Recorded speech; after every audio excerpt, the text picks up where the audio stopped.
the founder of Cellbox Solution, and you probably will learn more about it while we are talking. I am very honored. This is actually my second webinar.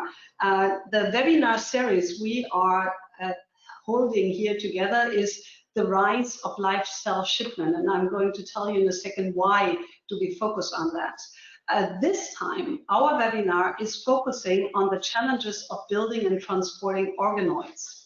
And since I can't do that by myself, and I always invite people who have, like the profession in that area. And so I'm very happy, Patrick, to introduce you as a speaker.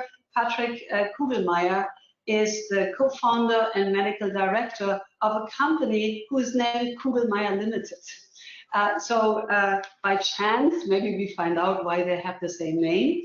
And this company is located in the beautiful Zurich in Switzerland. And in a moment, I give you the chance to introduce yourself and then, of course, speak about your work and all the approaches which are coming with what you do. Before we start, to everybody, we actually would like to start a community which we will call the Cell Traveler. Why? Because we believe that the way how cells will be transported will be it will change. And having a community which is helping us to understand the needs and how do we progress in the right direction, I think is very important. And this Cell Traveler is something which we would like to establish together with you. And how do we do this? We actually start with a little goodie system and regarding the webinars. If you bring a friend, you will get a sticker, which looks like that. The sticker you can get either via email or we send it directly as a sticker. If you have 10 stickers, so if you bring 10 friends to the webinars and or to the community, then you will get something which is really fantastic. It's not a cell box. It is a cell bag. So like a rucksack, which you can use for traveling. We are very happy if we can give them to as many people as possible in the future. Next time, Kugelmeier has to find something which we give it. This is something which I think might help us establishing this community. And before I now start interviewing you, Patrick, I would like to give you a short introduction about the general topic and why do we actually are so keen to learn more about the logistic of cell transport. And some of you actually might know the complexity and the evolution of cells and how they evolved. From very simple cells, so when I did my PhD, we worked with HeLa cells and stem cells, but that was really simple. And then throughout the years, the cells getting more and more complex, even in the direction that we have different cells form together organoids. And in this rise of the complexity, we start to see that these are not that easy to freeze down and thaw them and keep the same cell.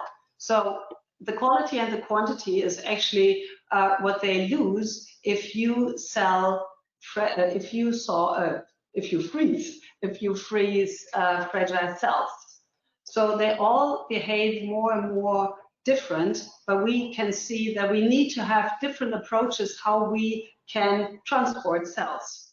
On the next slide, you can see, so why do we actually believe that really makes sense? And on the top light, you see the organoids, 3D printing, 3D cell cultures, and cell on a chip. So there are different ways of using cells either in diagnostic or in cell therapy, why we believe it really makes sense to look more carefully also in the logistic process.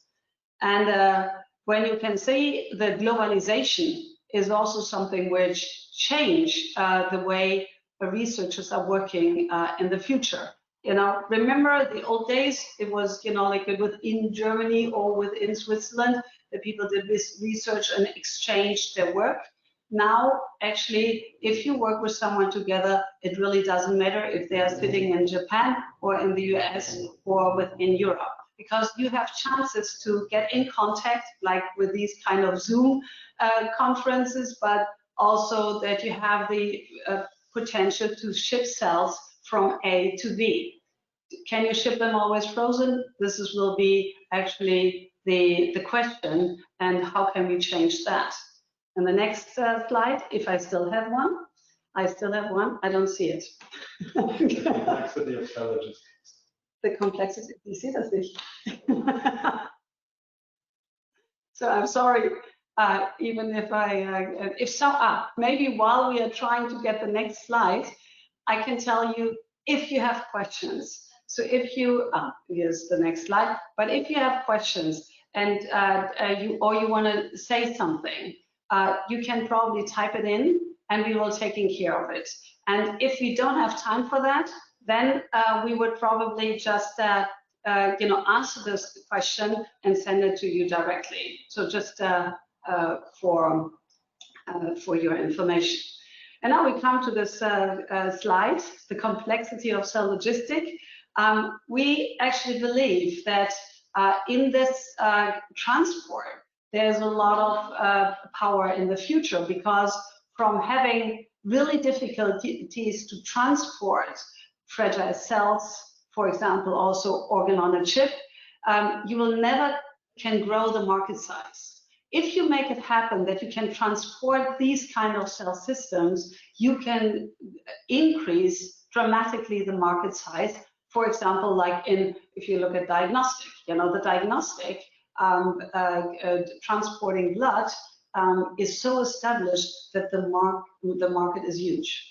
And this is something which we actually would like to achieve, finding out of how do we transport fragile cells in an optimal manner.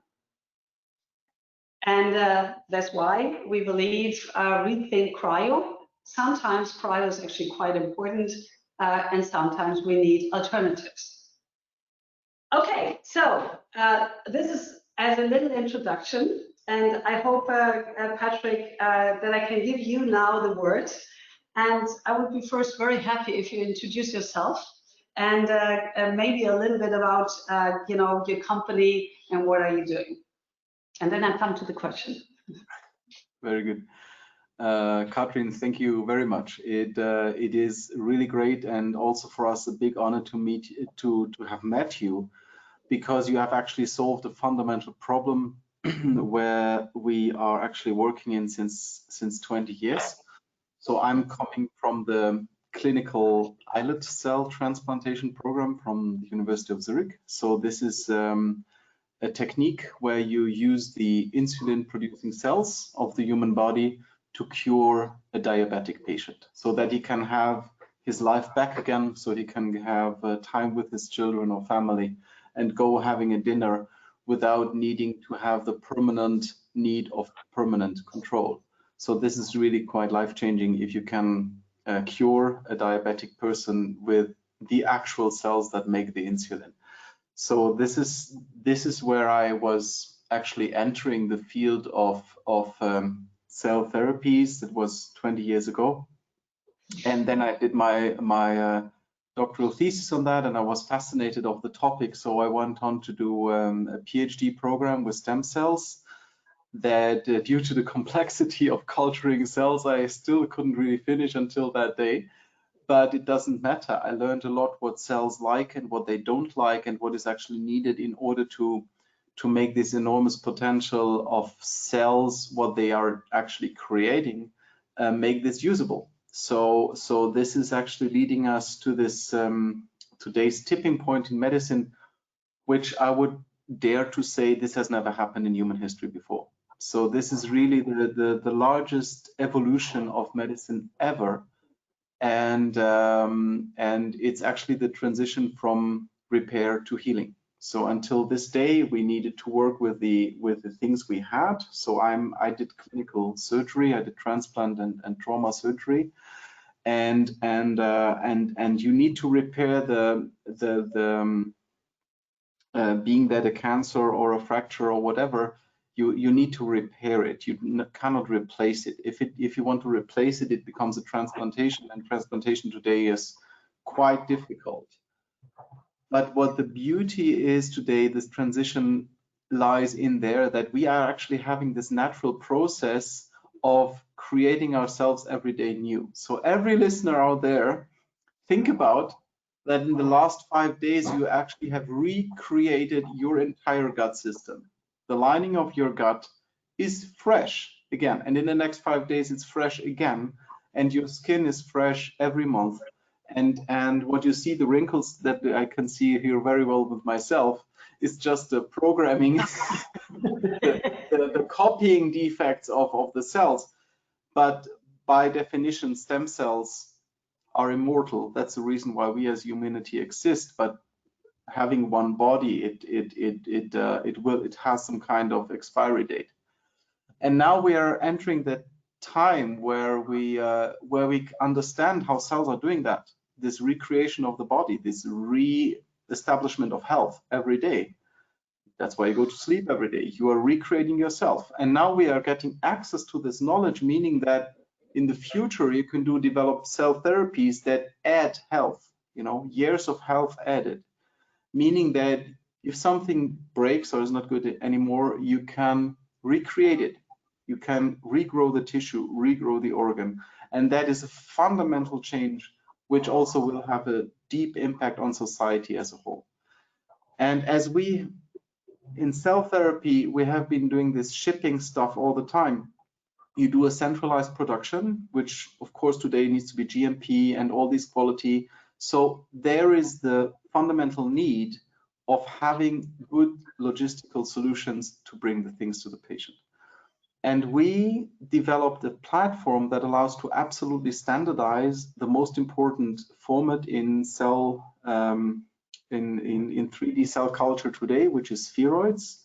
So these are groups of cells of some 100 to some 1,000 cells that form a mini organ. And we have created a platform that allows to produce this format out of cells and to standardize it and to scale it up and to have the quality that is needed for clinical use. So we merged the need of stem cell laws and the laws of transplantation. And this actually enables people that want to go to bring their research into clinical practice later. They can use our platform and leverage their data into usable techniques. That is so far concerning our company. Thank you. And I know that you could talk about it forever, and it's always exciting to hear you because you always get so excited. But we need to focus a little bit on, the organoids. So it is actually islet transplants are done before, but the future actually is looking totally different. And I actually would be interested to learn a little bit more about the traditional approach and actually what are you achieving now with the transplant of organoids. Thank you very much, Kathrin, for that question. This is really a great question.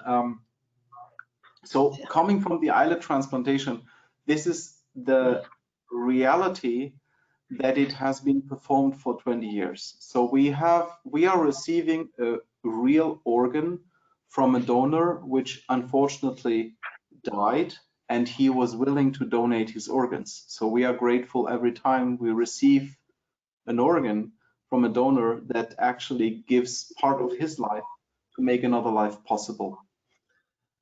Problem here is that this organ transplantation, what we're doing here, is quite ineffective. So the islet transplantation, you have to imagine these are little mini organs in the pancreas, so they are also spheroids.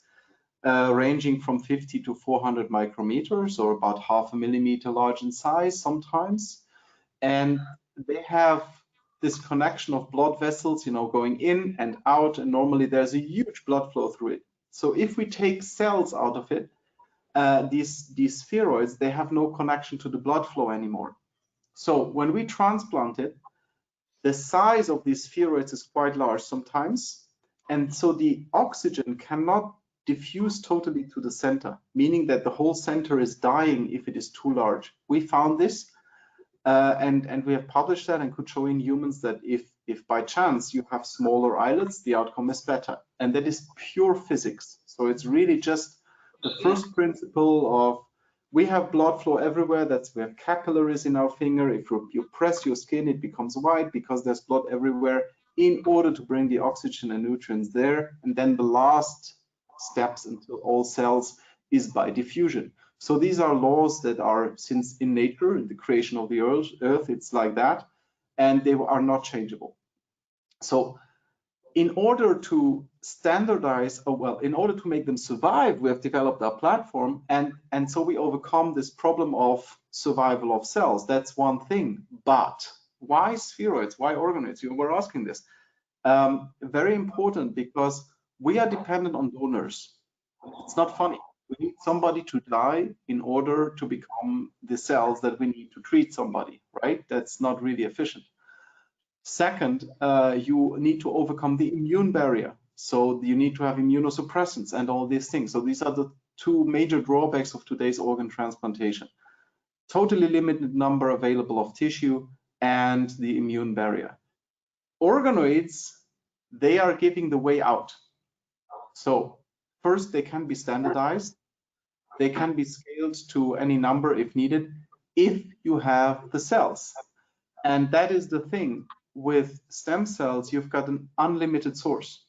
And that is the point. So the entire world knows about that fact, and so many people are working on that to find the cells so that they can grow organoids, that they can create these mini organs, and then you can cure the largest diseases in the world, and you're getting unlimited therapies.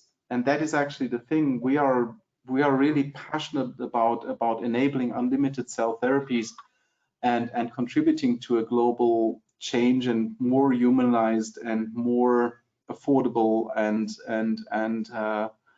at the end quite natural medicine, because it just mimics the thing that everybody does with this body every day. So, but how do you transport organoids? I mean, if I remember, or when you see like complex structures, like a couple of cells fused together in an organoid, how do you transport them safe and sound? So this is the thing why since we know you, we have no worries with the transport anymore. That is the point. So we have been doing the transportation within our transplant bag. So we just filled the harvested organoids or islets. We have been purifying and isolating and then preparing for transplant, which is an infusion into the liver. And then you just transport that within the hospital, right? So there is a oxygen permeable bag, and you know that it is more or less controlled conditions, and you can make a few meters. So with this, that's not a big issue. But already, if you see that there is for example, there is a company in the US that sells islets for research purposes, and they just put it into a Falcon tube, and then they ship that over the ocean, no temperature control, nothing. And what we receive is actually a dead patient, so if you're 10%, 5% surviving cells, because they actually destroy their entire work by not doing a proper shipping solution. This is really a pain and a pity. And it's not a chance that personalized medicine is also called precision medicine, because it is precisely matched to your body when it's ready then. So meaning that in the future, you will be able to prepare the cells to, for example, go and repair your liver, go and repair your heart. These cells will become you. They will be part of you, and you will become them because they're part of your body. So in order to reach that precision, there are many other steps needed as well. But finally, when you have something that precise, compared to a violin, a violin that is a Stradivari, you will transport it with a maximum care in order to not hurt any of the little tweaks you can do. And that is the point. If you do cryo with such a personalized therapy, where there is also dangers associated, because these cells are being programmed, and if they are programmed the wrong way, they can grow. And if they grow within you to become something that you don't want, then you have a real problem. This is a safety aspect as well. So you really want to have the quality you have measured delivered into the patient. You would prefer to have them besides your laboratory, to have, when it's ready and you have all your controls done and you're absolutely sure that all the cells behave the way you want them to behave, that you give them this directly to the patient, right? That would be the ideal situation. Also, not losing time. When you work in transplant, like I did, you lose time when, well, you're totally aware of the time, and if you need to transport a heart, you have 4 hours from retrieval until it's reconnected, and if not, it will die, right? So that is the reality, and this is just biology, and there's no discussion about how important it is, but it's often got forgotten. And the thing you do finally is only as strong as your weakest chain piece of the chain. You know, I learned that in the moment the market organoids are becoming really very interesting, and not only in the field of, you know, like diabetes, but so what do you actually believe the future will be, looking at the therapy with organoids in the next 5 to 10 years? So the market in that direction, do you think there's a huge market coming up?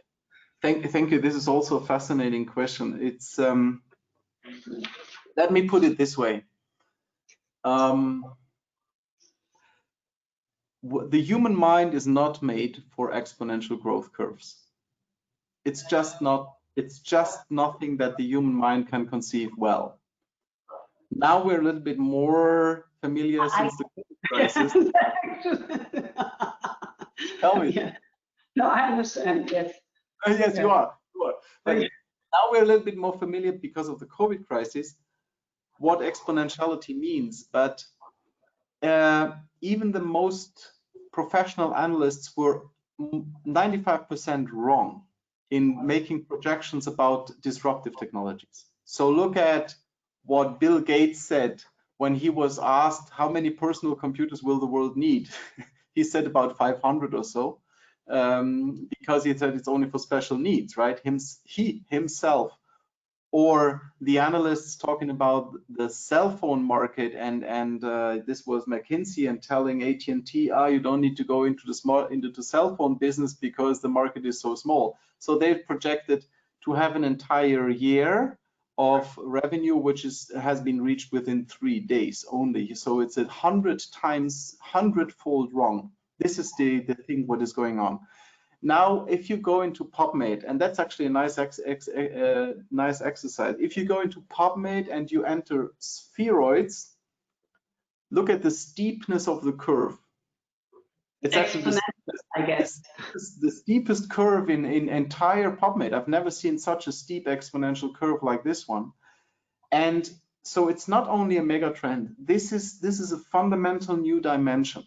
And what that means, you can have a personal feeling with it by asking yourself, your son, if somebody would have told you 10 years ago that your son will have his own 4K television studio, his own TV channel, this TV channel would have worldwide reach, and on top it would be for free.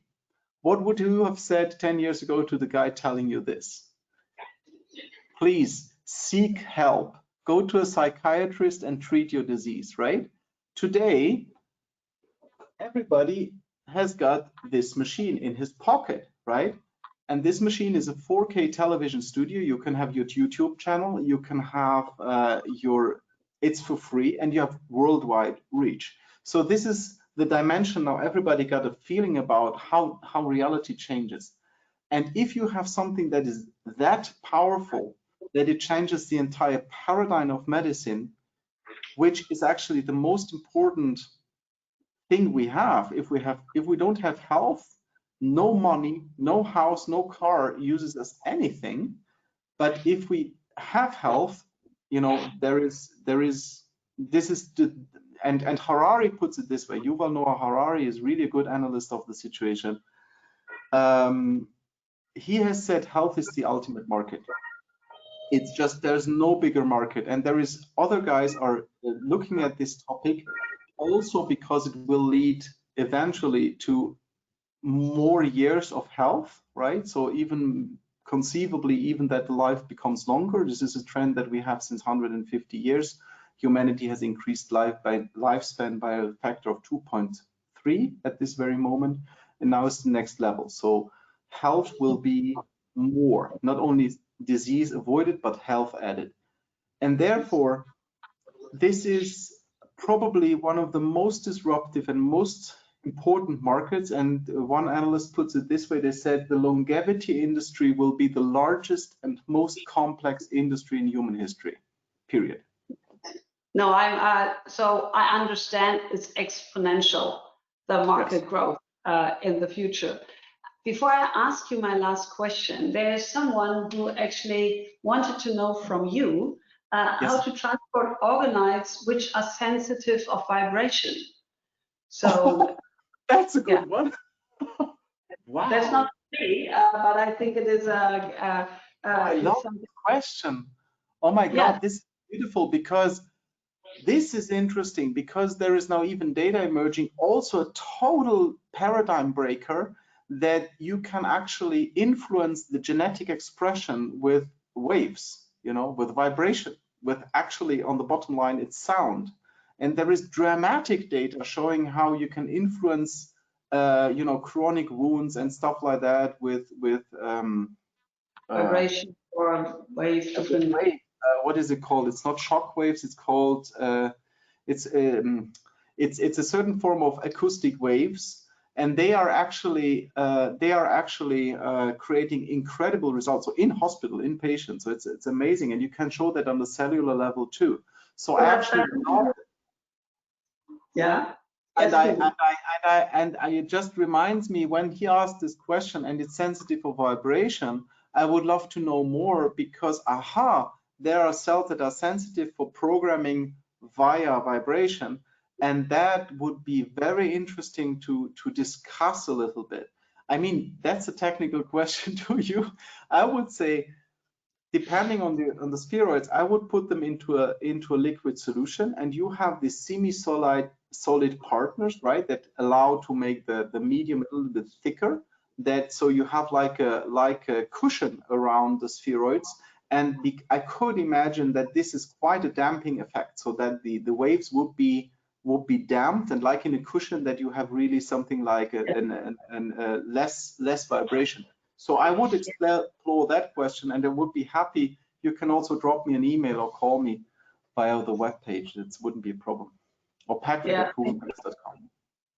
So I actually, it's something which I would like to announce later on. Again, the next webinar is actually exactly with that company who is making media more viscous.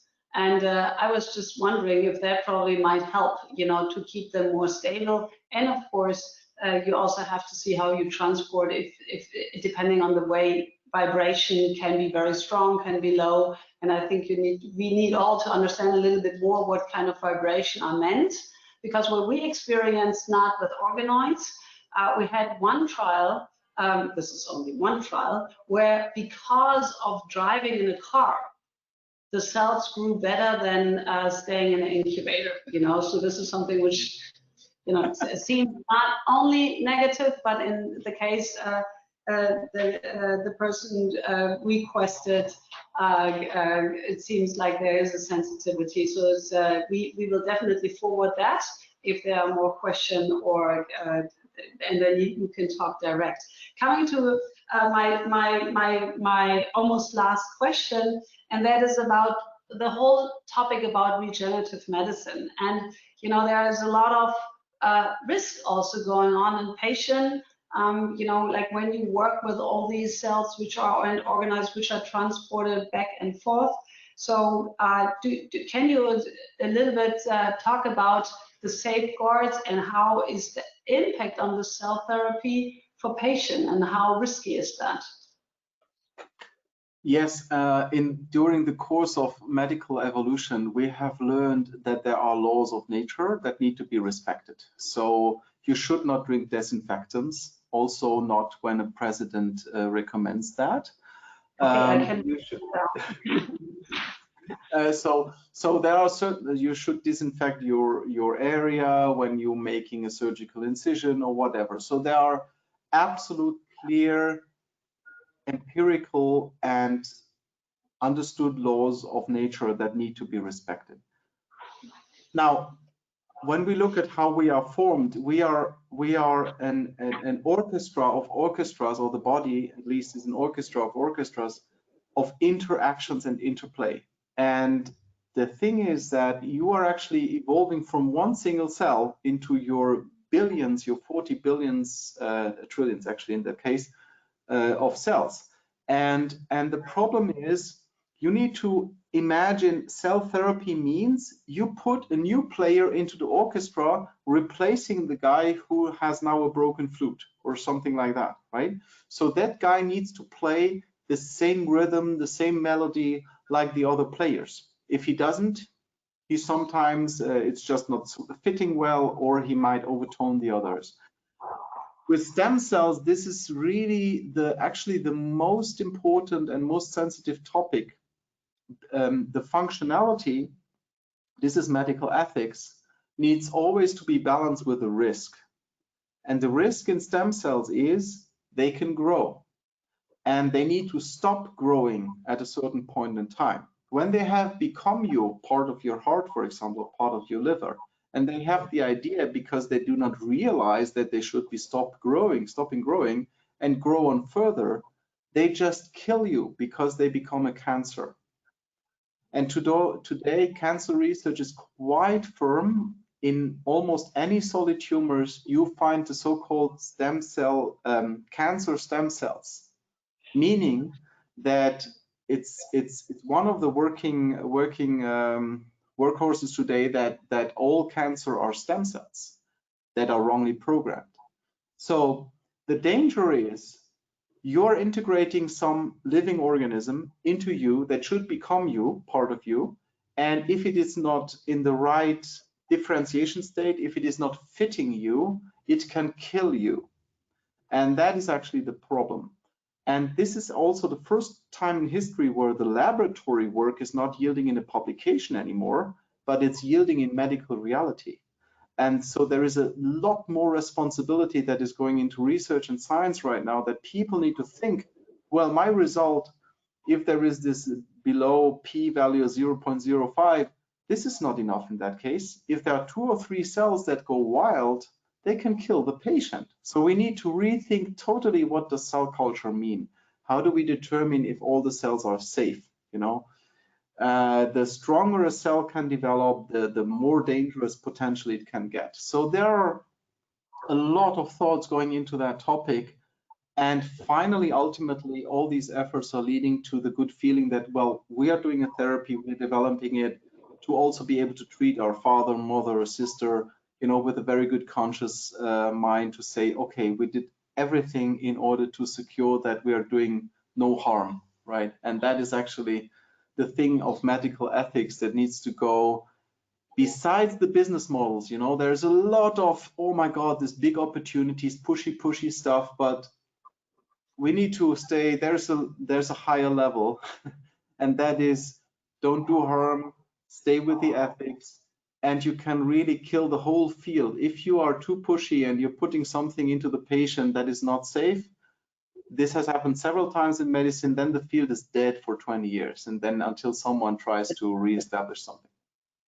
No, I totally agree. It's something which, you know, when you know, we as being, or I was researcher, that you are so excited about the outcome that the whole path towards patient is really long, you know, and that's why, you know, all these safety, we in the moment being so excited of the results which we can see, is sometimes overwhelming, you know. But I have one question regarding, you know, when we were just talking about vibration, you know, and when we were talking about transporting organoids. So you developed microtile plates or plates which are specialized for organoids. So do you think that this could be, first of all, I need one to understand, so what are actually the differences of transporting organoids in different vials? Because I think that you developed, like vials which are really safe for the organoids. And does that might help, with vibration or other interference of transporting organoids or selecting them? Wow. Yeah. Sorry. So this is really something where morphology and vibration are coming together. To have an idea, if you look at in YouTube, you can look this up. Look up cancer dance, and then you see cell membranes that make like this.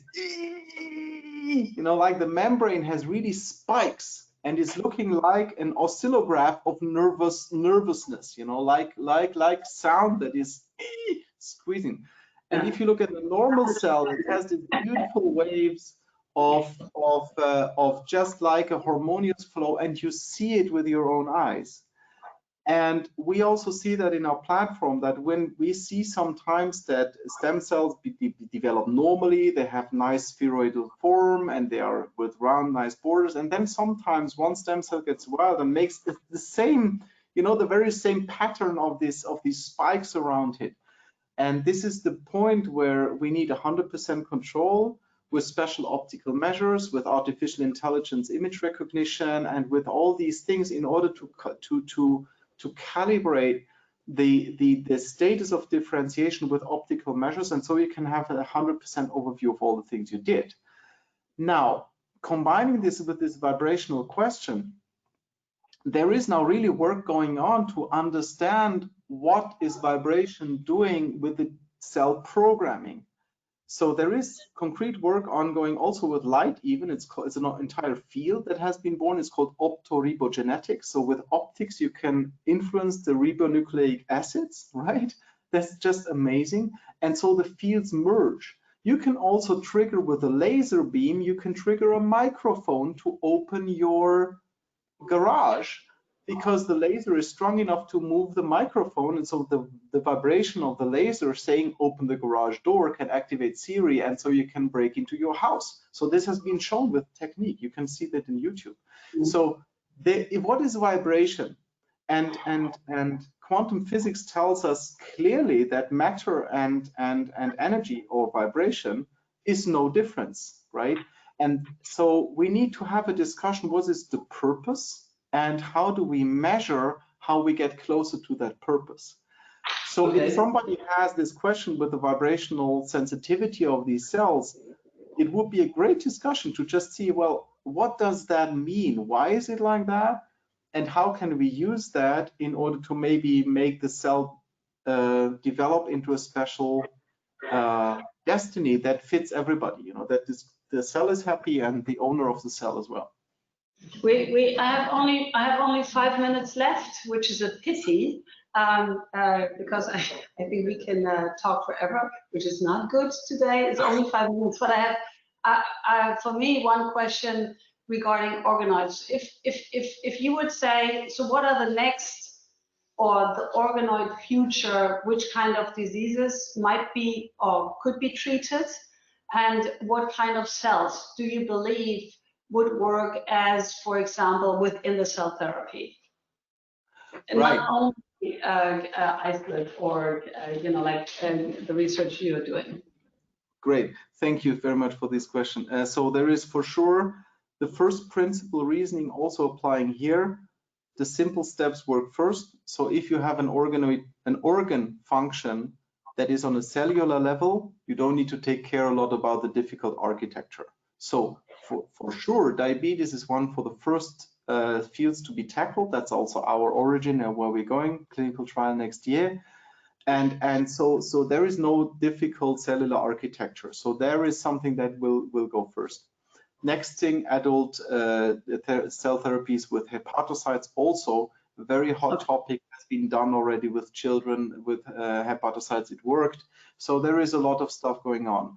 There's also already very innovative specialized tissue stuff like Holoclar is the first approved stem cell therapy in the European Union. Literally, blind people can see again. It's amazing if you see these pictures. And so there is really crazy stuff going on. And what also is very, very, very, very promising, besides a lot of organs that have really, really, really helpful approaches, is also the whole field of personalized diagnostics. So if you have a cancer, you're getting the cancer sample, you're making spheroids, you can test all available medications. So you can test chemotherapy on your personal avatar. So today we have 85% failure of modern chemotherapeutics. 85% not extending your life more than 3 months or making it even shorter, while costing $100,000 a year. So this is really abuse of society somehow. So with these new technologies, you can precisely tell which tumor is susceptible to the current therapies, how to approach it. So there is a lot of new avenues going up, which really change the system completely. So it will be cheaper, it will be better down the road if we make this in an ethical framework of making this really for society and available for the public. At the beginning, it will be a little bit more expensive, but with economies of scale, the medicine of the future literally means you need some cells, a recipe, and a GMP unit, and you can do many, many things in these simple instances. So it has the potential of economies of scale like this here. The power of this device, 1980, would have cost $120 million. And so you've got this in your pocket. So that means you're a billionaire, right? Because of the devices you have 40 years earlier. So that is actually the framework where I see there's a lot of developments going on. Yeah, Patrick, thank you so much. I really appreciate your knowledge. I really appreciate that you took your time talking with us, doing the webinar. And I'm looking forward to working with you in the future, that's for sure, because I think I can learn a lot. Before I close the webinar, and I would like to announce our next webinar speaker. And the topic is the challenge of cultivating and transporting fragile cells and tissue. And here we could actually get Johanna Kunokova-Kallio from UPW Biomedical, UPM, sorry, from Grodex. Grodex, you know, I told you about making medium viscous. That is something which we are very much interested in for the future. They are coming from Helsinki, Finland, and I'm really excited to learn more about how they do that with their media. I want to say thank you to everybody who was joining our webinar. As you remember, I don't have the stickers anymore. Here are the stickers. Bring your friends, get a sticker, and if you have enough sticker, get a cell bag. And I hope to see you next time. I hope to see you soon, Patrick, and thank you again. Have a nice afternoon or good morning, wherever you are, and stay healthy. Bye. Bye-bye. Thank you very much. It was a big, big pleasure to be here with you. Thank you so much. Ciao. Bye-bye.